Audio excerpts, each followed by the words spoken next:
This is going to be the power of animation in storytelling.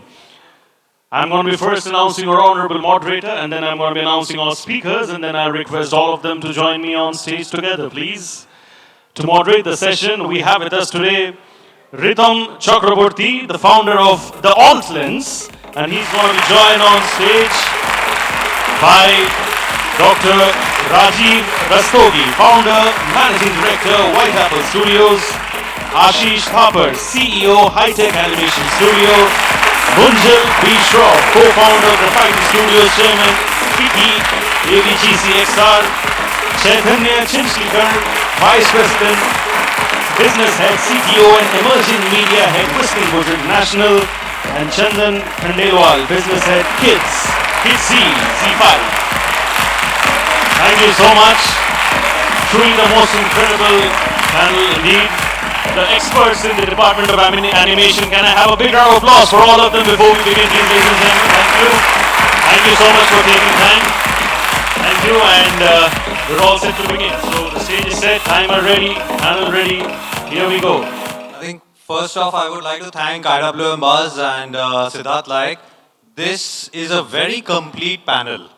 From an educator to a content creator, to a content platform, to policy influencers, we have everybody. The entire ecosystem has been covered.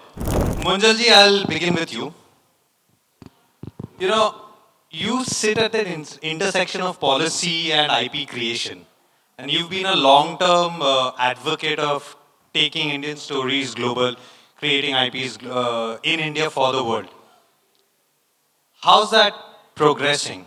Are we ready to become one? Can we become one? Because there are success stories, but they are very far and few in between. So what's it going to take?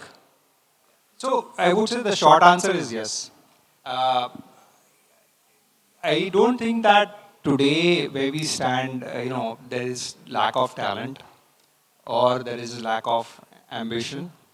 I think we've spent enough time producing world-class shows here. Okay, and I keep saying this, that we've helped imagine other people's imagination and bring it to life. I think it's time we do the same with our stories. So I think I would say the problem in the ecosystem partly was that once we started making shows, right, what happened is that there was a strong tendency, particularly with Indian broadcasters, to sort of hyper-localize the content, right?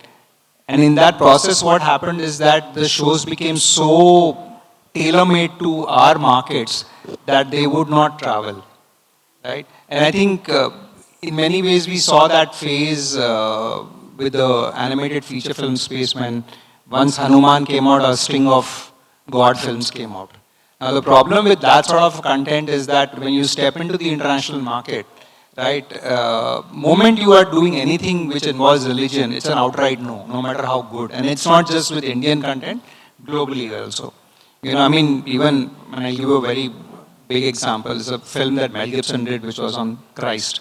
Even Passion of Christ, even he struggled, right? So I think that those are the lessons that we need to learn as an industry. So that's one part of it.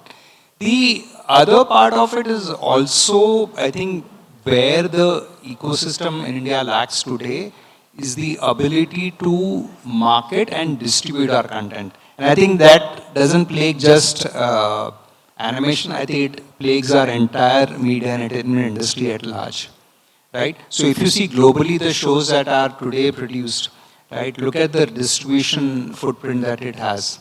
Right? Even if you look at, in animation, obviously, there are a lot more examples, but even in the live action space, like stuff like Game of Thrones, right? Look at the kind of footprint it has had, right? Globally also, there are enough examples, like Peppa Pig, or even if you talk about a brand like Sesame, for example, right? It's hugely distributed, right? So I think that is the lesson that one needs to learn as an industry. Also, I think that the whole understanding the distribution game, okay, I think is where I think we need some serious learnings to happen. I think as Graphiti, we've walked that talk, we've learned our lessons the hard way. realized, and I think we were probably among the very early guys to go out and say, no, we want to start creating for the international market. We want to start taking Indian stories. And again, I can talk later, but about 2 shows that we've done. One is a Netflix original called Deepa and Anu. And obviously the more recent one, which is very, very Indian, which is Bharat Hai Hum. No, we'll hold that thought because I have a very pointed question on that. Fair. So I think just to sort of initial thoughts on that, I would say absolutely. I think we are poised for that. And I think given where it is, I think I think if I look at the 30 years of me being in the industry, there was a time when we started out, one particular market or one particular broadcaster would not cut the check. So you had to sort of find global distribution and sort of make your sort of budget whole. Once the OTTs came in, I think we all got spoiled. We got used to knocking one door, getting commissioned and saying, "Ha, chalo, ho gaya." Right? And I think now, again, the dynamics have changed. Right? So now, again, as an industry, we are feeling, oh shit, ab kya kare? Right? So I think it's just that about looking back and saying that, and I genuinely believe it's a good thing. Right? Because as a producer, once you sell your show to a Netflix or to an Amazon or any platform, you pretty much, if they are cutting the check, they will own everything. So maybe in the long term, at least I think from a studio perspective, I can tell you that's not our strategy. Unless we feel that yes, we are getting compensated handsomely for it, sure. So I think these are just some of the early initial sort of thoughts. Happy to discuss. So you mentioned Netflix, you mentioned OTT and broadcasters. Now, someone here has actually worked on one show with both of them. So, Ashish, Kurukshetra has been a huge success. Would you say that it has brought animation for adults into mainstream entertainment? 100%. It is a proof that if you do your story with with high quality animation, you have audiences available. Your story has to be told in a cinematic way. People will respect that, and you will get your audience. So that's a proof. Show did really well, and it rated number one for many weeks. And yeah, it is there. How much time did it take to create Kurukshetra? So, okay, shows like Kurukshetra and other shows like our Chiku Bandi or I worked on Motu Patlu and a lot of different shows. So, shows like Kurukshetra need a lot of R&D, a lot of research, and we have to work on the characters more because over here, like each and every sequence, each and every shot has to stand a meaning and has to carry a weight compared to what we were doing on non-linear slapstick comedies. So overall, one year of research and first script getting ready, and after that we took another 2 years. So three and a half years we took to complete Kurukshetra. So for a show of that scale, your current timelines are between 3 to 3.5 years. It is because we started this 4 years back. So now, with the help of AI or technology advancement, if I have to do this show again, I think I won't need more than 1.5 or 2 years time. Thank you for saying AI because I now move on to Rajeev. Uh, you've been a big proponent of AI-driven innovation or tech-driven innovation, right? And there's a sense, I think, amongst platform owners that, or in the industry in general, that AI is going to do two things. One is massively cut down these timelines, and second, costs. जो 20-25 लाख में बनता था वो 5 लाख में अभी बन जाएगा. How true is it? I didn't say that. So. No. So definitely that's So the sentiment is, I don't think from the producer side, it's from the buyer So side. for me, like time is money. So if I complete a project in 1.5 or 2 years time, it is money. So your investment, like you get the returns faster, and that's how I compare cost. so the ecosystem definitely is changing as we are progressing towards AI. Lot of people think in a mindset as a perspective that AI is cheaper, which actually is not. We've been doing day in day out the AI, the R&Ds that it takes to put a proper storytelling thing. Uh, so, in terms of timelines, definitely it is cutting down at several ends because it's helping to integrate into the processes, the pipelines. It's making easier and faster. In terms of cost, it's definitely not cheaper, I would say, but economically viable now in order to look at certain business models where it used to be 100 rupees at times, now it can be done at 80, 85, but it is not going to be ever at 25 or 30. So that mindset which is going on in the market as a generative AI can make the things even faster and cheaper, it's not actually the case. So you're basically saying it's going to exist in parallel and then it's going to plug into or integrate with existing systems and there will be cost efficiencies but in the longer run. Yes, it is. It is already running as a parallel system. Nobody is eating up anything. So it used to be a kind of a thing that AI will eat up certain things. It's not going to happen that way.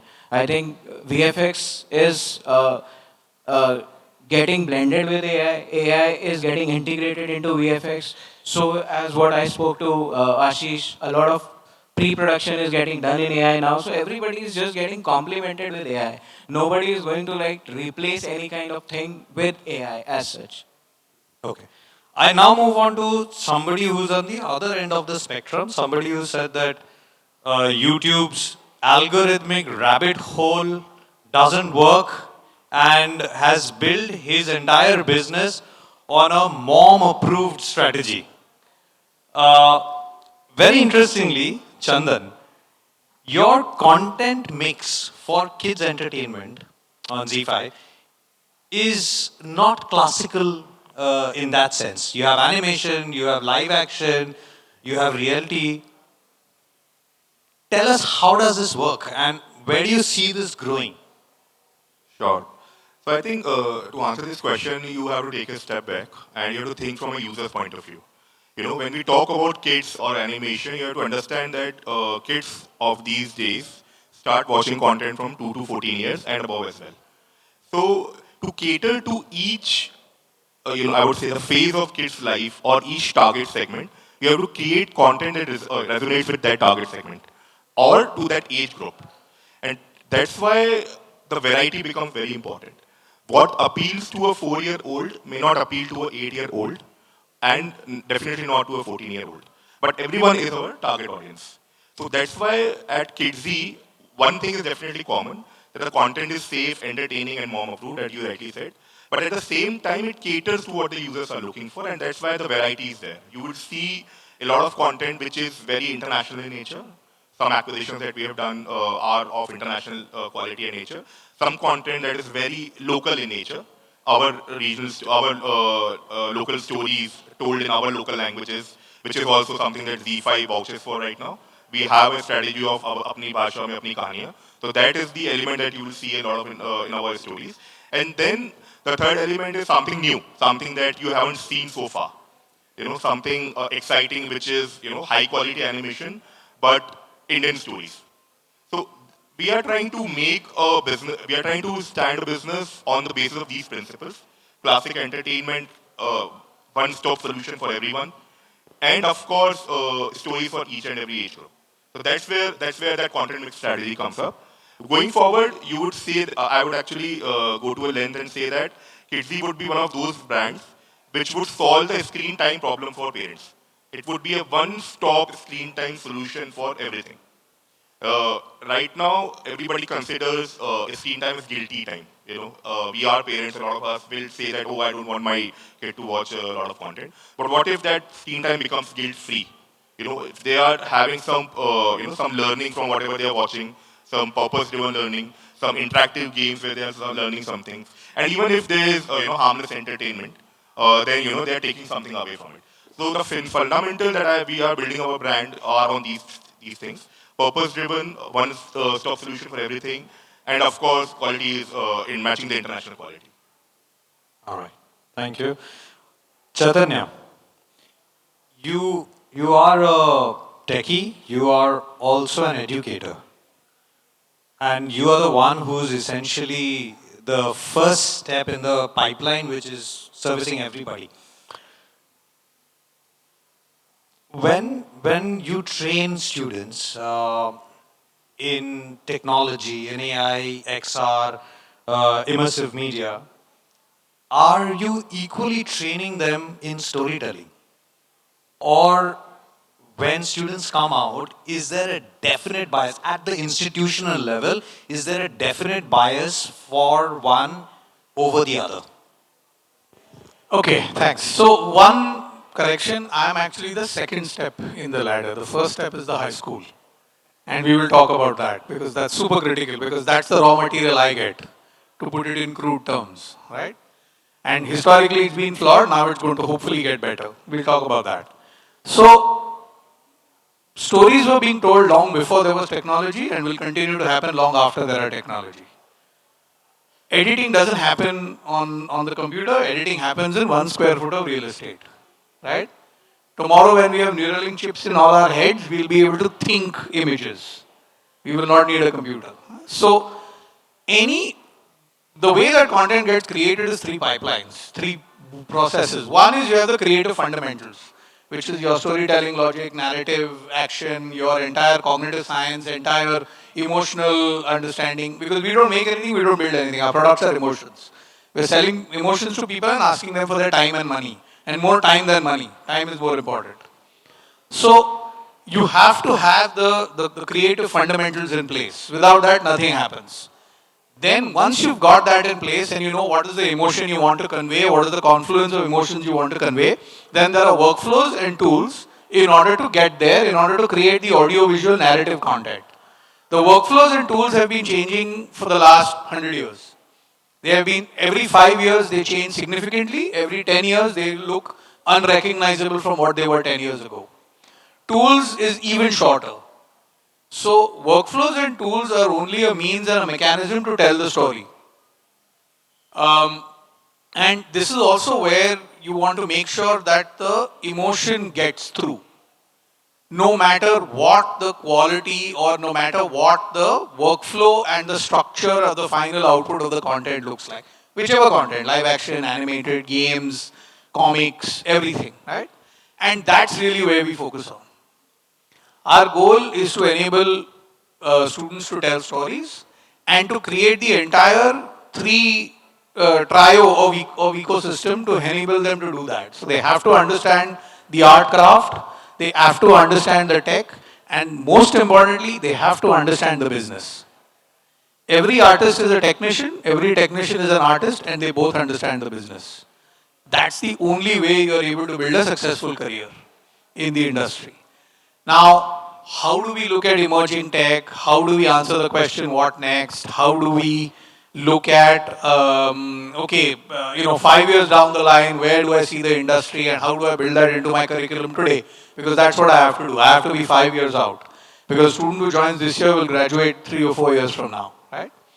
And that's what we've been doing for 20 odd years now. And I think we're doing a pretty good job of it. So, once you've got the high school, the higher and technical education piece kind of in place, and yes, we update our curriculum every 6 months. Then you have to look at 2 things. One is you have to look at what is the quality level of students that's coming in. And there we have had a structural problem in India for the last, I would say, 300 years, 300, 400 years, maybe longer.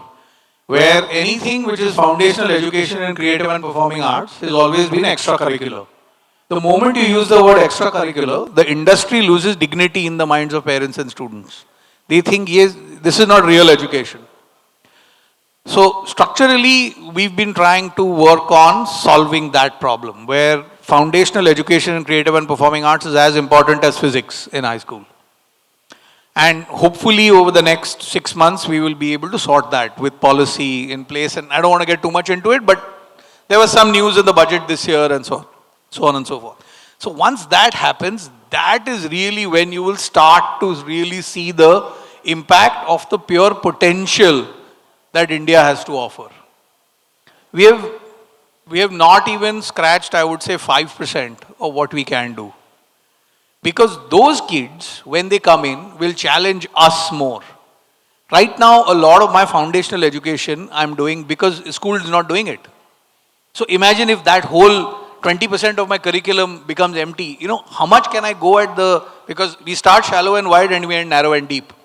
Imagine how much narrower and deeper I can go. So imagine the quality then that can come out, right? So that's really the ecosystem and how we look at it. And just to add to AI, the conversation, see this cheapness phenomenon is extremely annoying, and a problem is a lot of people in the industry are also talking about it. What they're not talking about is, rather than saying, let me do this cheaper, the question to be asked is, because this AI tool exists, how can I expand my imagination and do something which is 3 times better in quality at the same cost? Because now you are able to derive exponential value from your product while keeping your cost the same, which is really where AI is the goal. This thought is missing in the industry. Right now it's about optimization, cost optimization. So, fair point. But since you touched on AI, and so Rajeev, back to you. Chaitanya is building for the future. Right now, what is the ground reality? Is AI an emerging tech taking focus away from storytelling and especially in animation, and pushing content creators more towards creating visual spectacles? So these days, lot of AI feeds you get over Instagram, which is more of a generative AI. People are thinking that that's the way the story has to be told. It's never meant to be told that way. The story, like he's just mentioned, that they were existent far before the technology existed, and it will exist after the technology. So stories have to be told with a thought process, with a right approach, how we have to tell it to the audience, and with the right kind of emotions. It's just a tool. AI is only a tool to enhance the visuals. You cannot be putting up the visuals out and saying this is what my story is. So that's where I think it's again a misinterpretation that's happening all across the market. Okay. Ashish, Kurukshetra released in 190 countries, 5 international languages, right? What convinced a platform like Netflix to take it global? Was it the scale of the animation, the visual extravaganza, or was it the storytelling? Of course, it's a storytelling. Because I think while we were doing Kurukshetra, we were very much clear what we are going to convey. We wanted to be very authentic in our storytelling and not we were not creating a content which world will accept, or like we will tweak the content in such a way that it's accepted by different territories. Our focus was very clear that we will say the story which is already there, and we will be utmost honest to the stories. We will not interpret anything because it's a sensitive topic. Only thing is that in Kurukshetra, what we did different was we have not shown anybody God. Of course, there are certain sequences where you cannot help. You have to go beyond the ordinary. But we have gone very subtle and said the story in a very simple way. Of course, the quality really helps you to reach audiences across border, because when you have to go beyond India or Asia, you have to deliver a quality which is acceptable. So it's a combination. So staying true to the roots. Exactly. Munjal ji, I want your view on this, and this is exactly where I held you in your first response. Is it a boon or a bane? Because Indian storytelling, especially in animation, in the AVGC sector, has been very deeply rooted in Indian stories. For us to go global with this mindset of taking very deeply rooted Indian stories, does it work? So I think it works. So I'll cite 2 examples from what Graphiti has done, right? So we did a show, a Netflix original called Deepa and Anoop. Right? Now that show is about an Indian family running a bed and breakfast in the US. Right?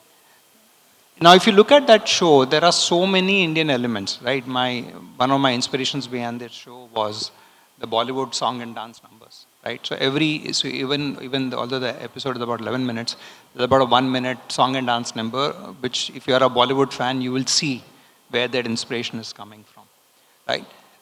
The other thing is that there is a grandmother, there's a Nani ji. Now, the Nani ji is basically the chef, right? So she's cooking food, Indian food. So through that, we are also exposing people to Indian cuisine, right? We talk about Indian festivals. There's a wedding special. So we've actually shown an Indian wedding as part of that episode, right? So again, I think what's remarkable, and we also pepper the show with a lot of Hindi words, okay? Now, if you look at the show, is that, see, as a creator, my job was to, walk that fine line. How do you sort of not make it so Indian that sort of it is lost to the global audiences, and at the same time, you make it exotic enough so that people still want to sample it. So you move beyond the diaspora also. Yeah, you want to, because that's when the show will travel, that's when the show will, sort of work well. So even today, the show, the first season was released in 22. Even now, after almost sort of 4 years, the show continues to be among the most watched shows on Netflix. It was released in more than 27 international languages. They have 2 English versions. They have a British English and American English. So again, it sort of tells you the depth and the conviction behind the show that Netflix had once we made it. I'll give you a very interesting example. When we were doing the voice casting and we were recording the voices, a lot of the initial voice cast samples that came to me either were too overtly Punjabi or Tamil, right? So there was almost like a stereotypical approach, and this is, all the voicing is being done outside India, right? It mainly was done in LA, and I think some voice talent was also sourced from Canada. So I said, this is exactly what I don't want, right? I said that there is so much more to India than Punjabi and Tamilian, right? I said India is much bigger than, and I said that this show has to represent that. Like, you don't notice in the show, but I said, what is the last name of the family? They are Kumars. They're not Singhs or they're not Swamis. There's a reason I chose Kumar. Because if someone tells you are Kumar, you will struggle. Yeah, you will wonder, kahan se aaya hai, right? I said, that's exactly the sentiment behind it. So it's about making those conscious choices and understanding what your global audience is like, right? Once they sample your content, once they feel, yeah, this is interesting, then they want to know more, right? So you can gradually bring it up, right? So that's Deepa and Anoop, it's done very well. It's won 4 Kids Screen Awards and all of that. So it's done phenomenally well, right? The other side of the show is a show called Bharat Hai Hum, which is a deeply rooted Indian show. It's about the Indian freedom struggle, stories about the unknown heroes of the Indian freedom struggle.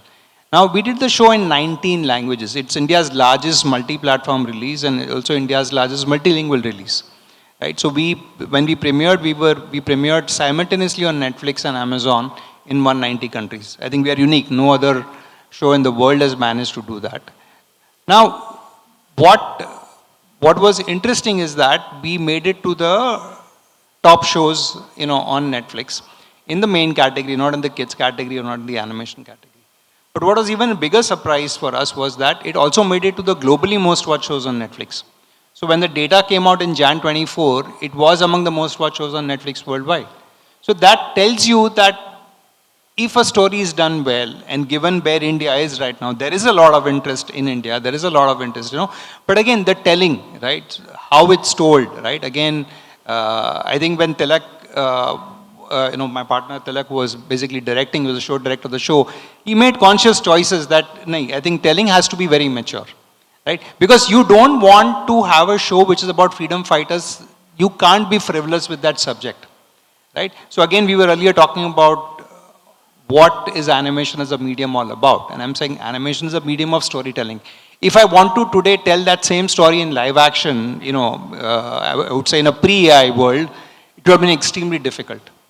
Because the amount of pre-production that we have in one episode exceeds what a typical studio does for 52 episodes, right? So just to give you perspective, on a 52 episode, we have created 1,200 characters.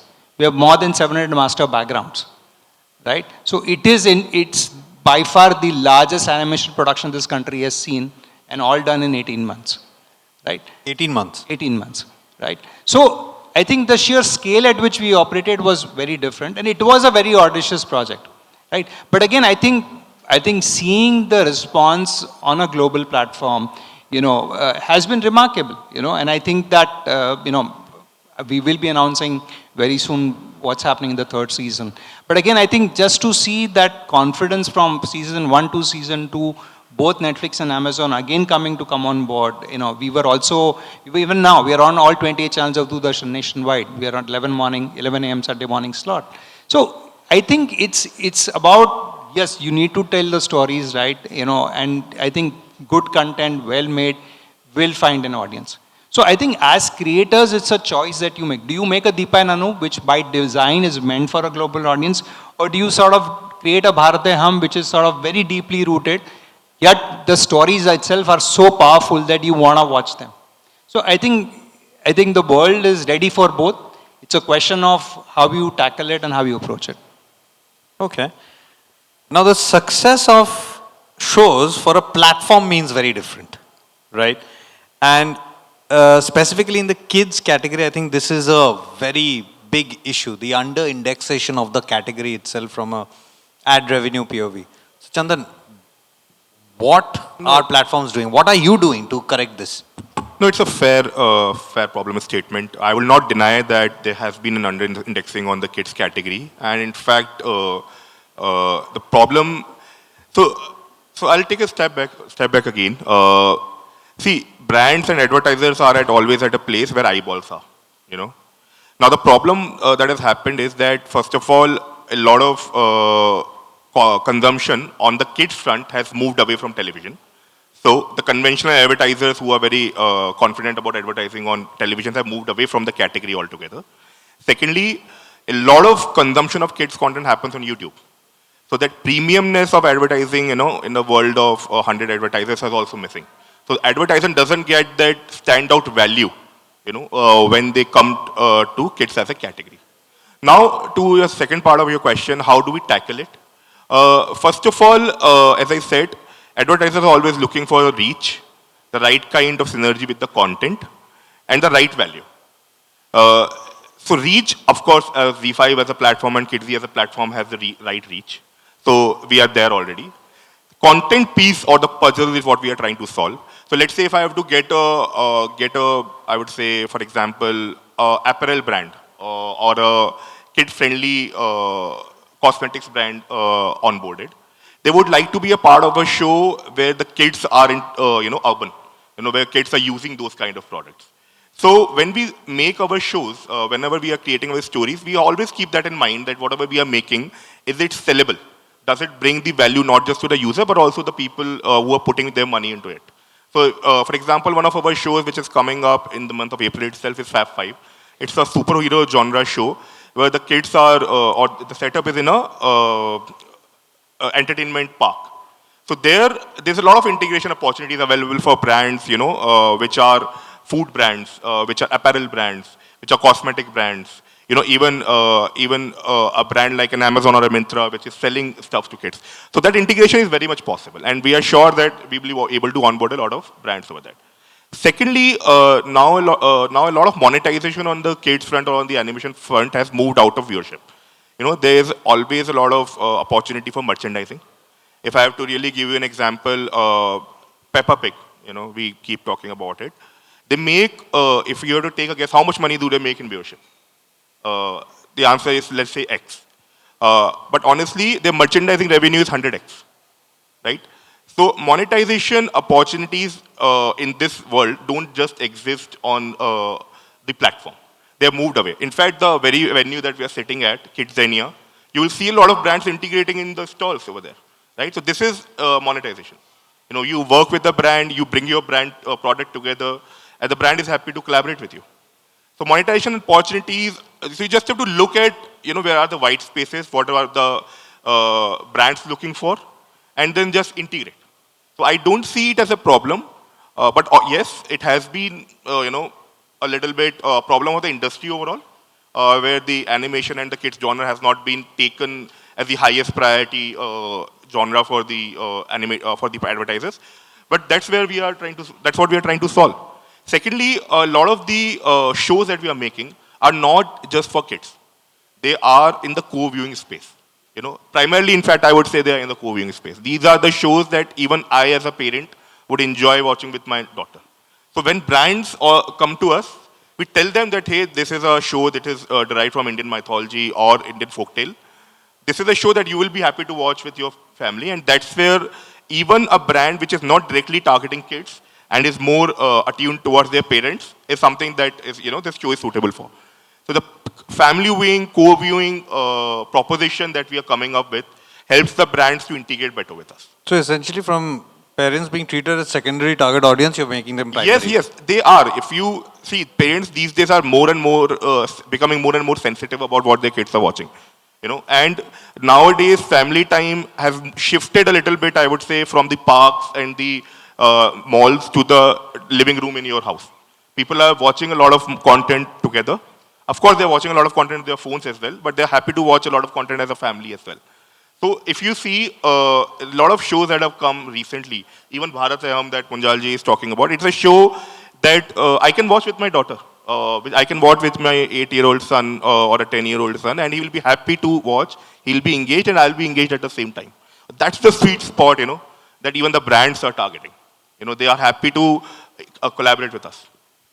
I think what we need to understand is the audience in India, right?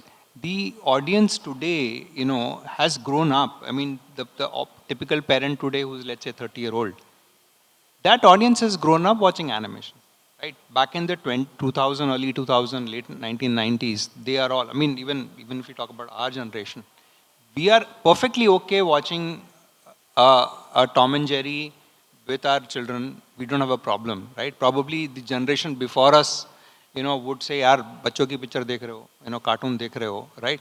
I think that sort of perception around cartoons are only meant for kids.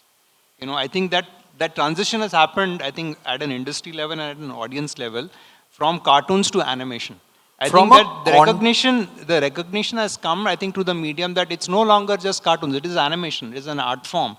It is a medium of storytelling, and it's a very powerful medium of storytelling. I think that has happened, and I think as creators, we have to mature to that. I mean, see, when we did Bharat Hai Hum, there was a conscious choice of how the storytelling should be. And thank you so much, Chandan, that, he is the target audience, that a young parent would be perfectly okay watching Bharat Hai Hum with his children. That's what we want, right? And I think that's the whole point, that the whole paradigm has shifted. See, even just sort of when we talk about kids, see, what we don't realize is that one of the biggest problems of the under-indexation of the kids is a category, because there was no currency. BARC ratings do not measure kids. The TAM meters do not measure kids. It only measures adults, right? So if a brand manager is today saying, okay, I'm going to put 100 crores, okay, on my Kellogg's product today, selling on a Cartoon Network channel, he cannot, because he will not have data to back up the claim. So tomorrow when he wants to measure that, okay, or go back and say, yes, we've managed to sell 140 tons of this product because we advertise on so-and-so channel, he can't back that data up. He can do that on a Star TV, right? See, that's a very, very critical metric. Now that paradigm today has shifted in the digital world, right? So YouTube will give you numbers which will, you can see the numbers there, right? Today that data is opaque when it comes to OTT, and they are also recognizing that. And if you see that, you will start seeing a trend among OTTs that they will start looking at publishing it. Like, for example, someone like Netflix, right? There is a reason why the Global Engagement Report exists now, right? That, okay, every 6 months they are publishing that data. That, look, these are our most watched shows worldwide, right? So that is currency eventually, right? Today, what happens is brands that have become big on YouTube, that's their currency, that they can stand up and say, yes, I have 10 million subscribers, I have 4 billion views on this video, right? That's the currency, because that's what the advertiser is going out there. He knows that if I do a product placement, or if I'm doing an engagement with this particular brand or with this YouTube creator, I will potentially, at least the first push will go to all the 10 million subscribers. So I think that whole dynamic has very radically shifted. So I partly agree with you, partly disagree. from a consumption pattern, the dynamic has shifted. But in the head of the advertiser, has the dynamic shifted? But I have one question to ask each of you. Somewhere is the sector to blame, because animation for a long time we have equated it with kids entertainment, which is not the case. And you're right, we grew up watching animation, so for us it's just another form of storytelling. But is the ad dollars not coming in because, you know, somehow animation has been put in this box, in this boundary कि ये बच्चों के लिए ही है? I think that perception is changing. I don't think so. I mean, the best example today is anime, right? If you look at the anime consumption in the country today, is phenomenal, right?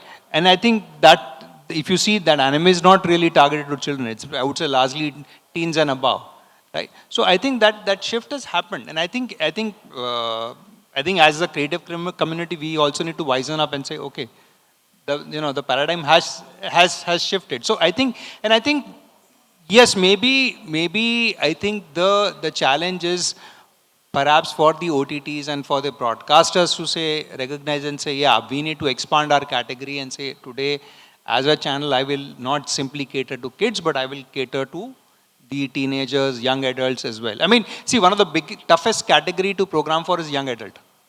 The 10 to 14 or 10 to 15 is, no one's been able to honestly crack that piece. True. But yeah. you have a play in that piece. Yeah, so I think when you say that animation is considered for kids only, it's a problem that we have created for ourselves. I would be very honest about it. If you have to name a really good animation show before, like likes of Kurukshetra or a Bharataham had came up in India, you would be not able to name. It would be very hard for you to find a show which is catering to not just kids but also to the family. It is very hard. So if you're not making shows which are catering to the entire family and you're just creating animation as a tool for kids, because imagination is very much easy in animation, then you are creating a hole for yourself. It is not true internationally. It is not true rightly said in Japan. But it has become a kind of unsaid problem in India. That is definitely there.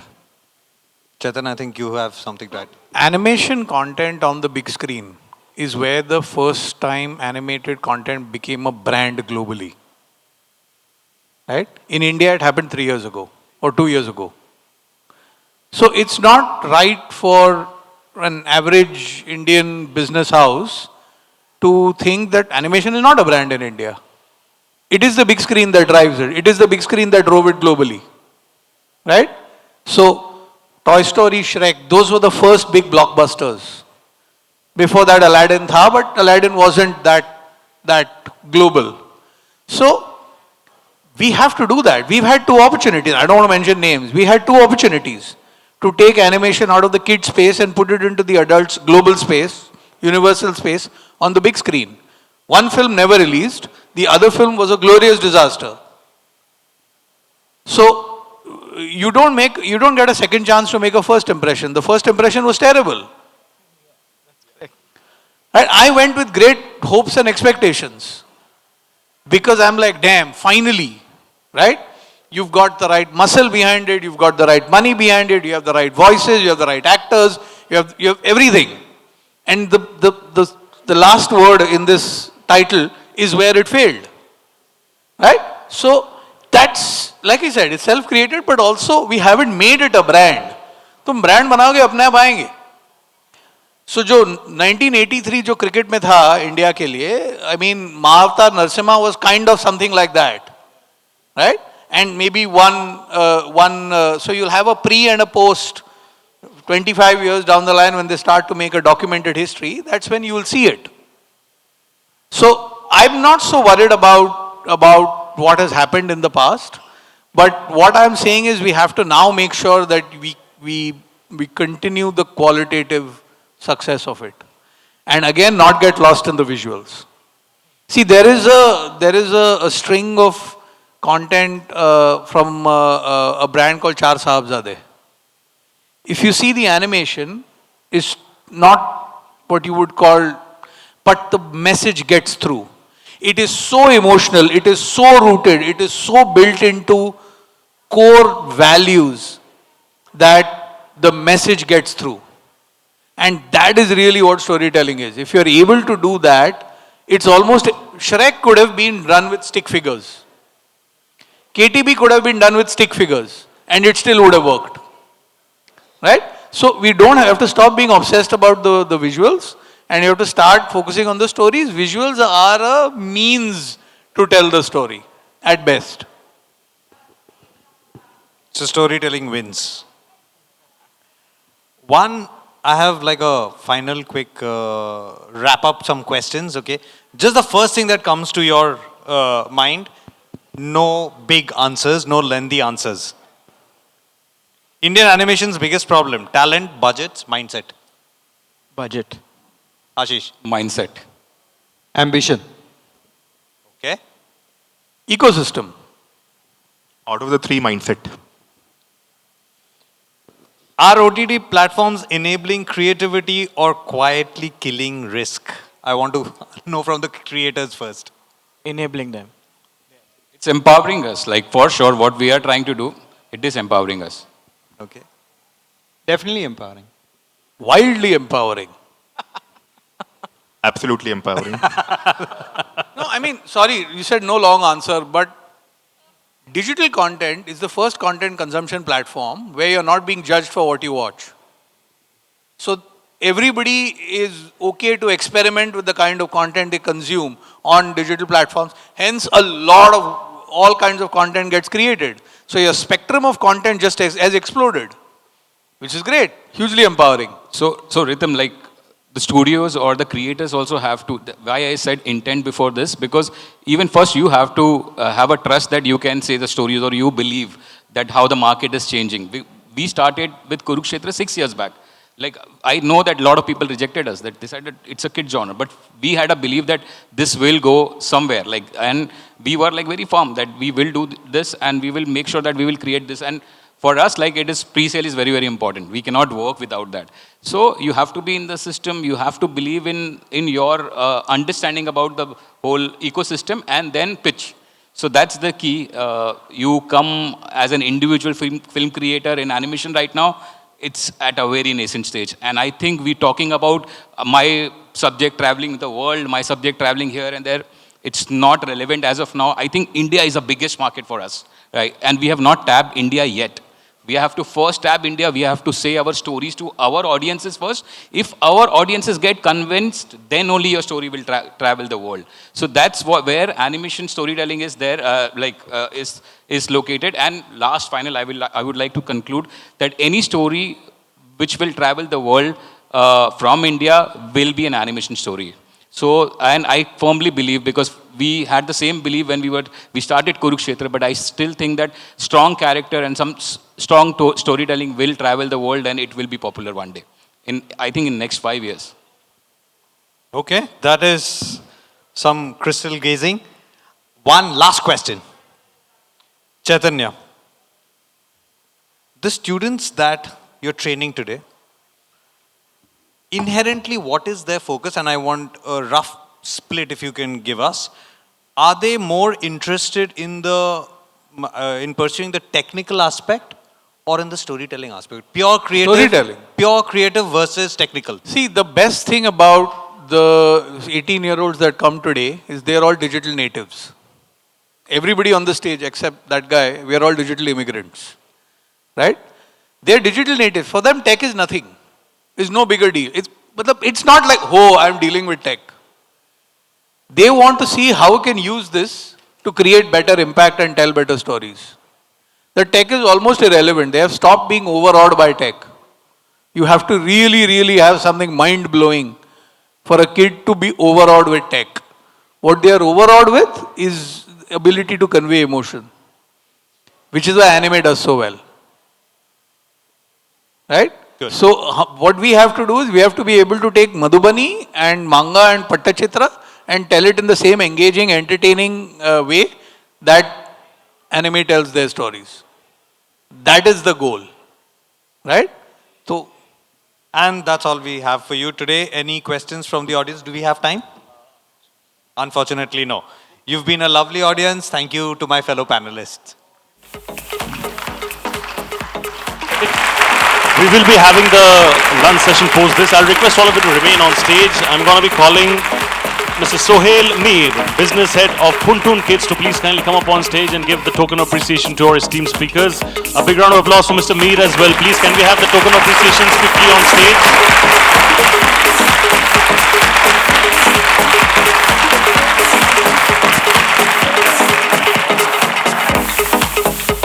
We'll be doing all the giveaways first and then we'll be doing a group photo at the end.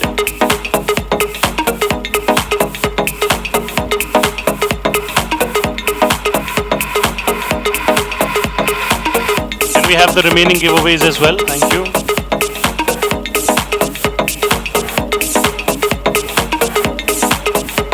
We all want to ensure that you feel that why do we have just 2 hands and not more? We have that many giveaways for all of you over here. Can we have the remaining ones, please?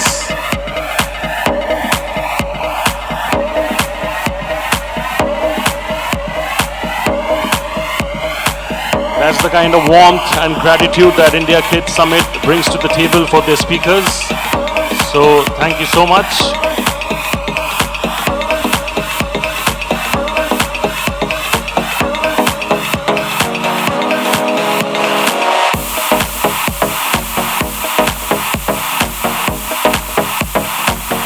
Some more stuff to be given away.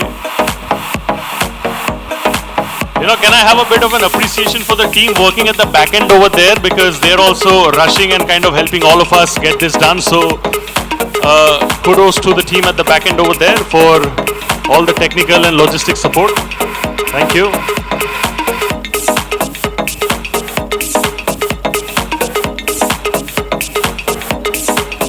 एक और है, right. That's what I hear buzzing. We like to end our meals with desserts. We want to end our gifting with desserts as well. Special gift hampers from Mad Over Donuts.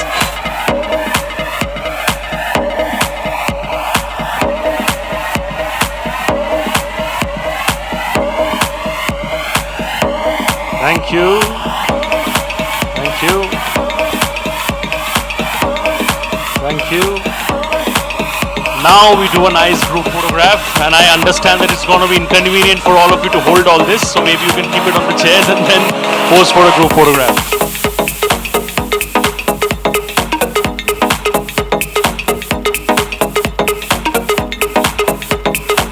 Can we have some appreciation coming in from all of you, ladies and gentlemen? I truly believe with your clapping and appreciation, their smiles are only going to widen a lot more. Thank you.